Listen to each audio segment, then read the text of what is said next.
पोइ peoples party जेको आहे इजलास जो हिस्सो बनी। मेरे साथ जनाब, मैं आपको वेलकम करता हूं अपने शो में। जी शुक्रिया। बजट सर आपके सामने है, हमेशा ये खसारे का बजट होता है और जो चीजें बताई जाती है, दिखाई जाती हैं, प्रैक्टिकली वो चीजें होती नहीं है। क्या कहेंगे इस पूरे बजट के ऊपर, आपका एनालिसिस क्या है? देखिए जी, बात असल में ये है कि ये जो बजट है ना, अगर आप देखें तो ये प्रैक्टिकल जो साल हमारा गया है ना गुज़िश्ता, सही, इसमें पीडीएम की गवर्नमेंट के काफी महीने इसमें शामिल हैं।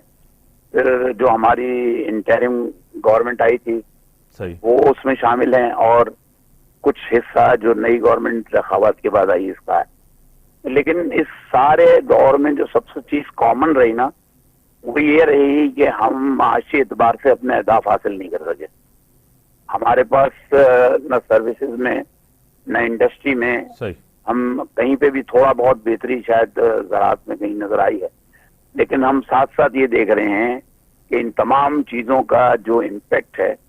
उसको हमने कहीं भी सही करने की कोशिश नहीं की, बल्कि हमने ये कहा कि एक वो बच्चा जो क्लास में भी प्रमोट नहीं हो सका, उसको इस कंडीशन पे हमने क्लास चढ़ा दिया कि तुम अगली दफा फर्स्ट आओगे। सही, तो मेरी तो समझ में नहीं आता कि उस बच्चे की जिसकी ये हालत थी कि वो क्लास प्रमोट नहीं कर पा रहा था, पास नहीं हो पा रहा था, वो फर्स्ट पोजीशन पे या फर्स्ट स्टैंडर्ड पे कैसे आएगा? क्योंकि जो अहदाफ इन्होंने रखे हैं, सही, जिस तरह के टैक्सों की बात इन्होंने की है, जिस तरह इन्होंने एक्सपोर्टर्स के लिए मुख्तलिफ जो मराहत थी उसको किल किया है, उसके बाद तो मैं ही समझता हूँ कि एक्सपोर्टर्स का भी अब जो रुझान है वो अब इस इंडस्ट्री की तरफ जो लोग काम कर रहे हैं उनका रुझान जो है वो अब बहुत मतलब कम हो जाएगा और वो मुश्किलात का शिकार। दूसरी ये कि जो एक खामोश इम्पैक्ट जिसका अभी आना है, और वो है जो इन्होंने लेवी पेट्रोल पे 60% से सीधा 80% करके सही, और सेल टैक्स जो लगाया, उसका इम्पैक्ट जो है ये कॉमन मैन पे अभी जब समझ आएगी ना, उस वक्त लोगों को एहसास होगा कि इसका नतीजा क्या हुआ। और ये बेसिकली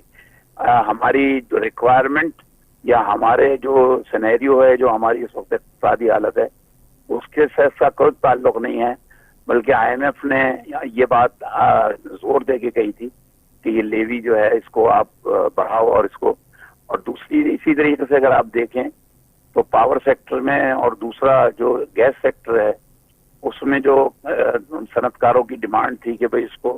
रैशनलाइज करने की कोई स्कीम मुतारिफ कराई जाए, उसमें भी कुछ नहीं हुआ। अब जिसका नतीजा ये होगा कि आपका जो एक तरफ यानी जो एनर्जी जो कॉस्ट ऑफ डूइंग बिजनेस है वो आपकी बहुत ज्यादा मुतासिर होगी, और जब आप मार्केट इंटरनेशनल मार्केट में कम्पिटिटिव नहीं रहेंगे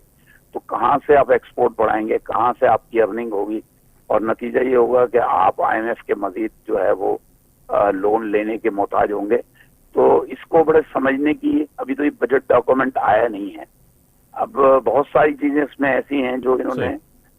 रद्दोबदल किए हैं, और जब लोगों को इल्म होगा तो। दूसरी एक बड़ी इम्पोर्टेंट बात जो मैंने आज फील की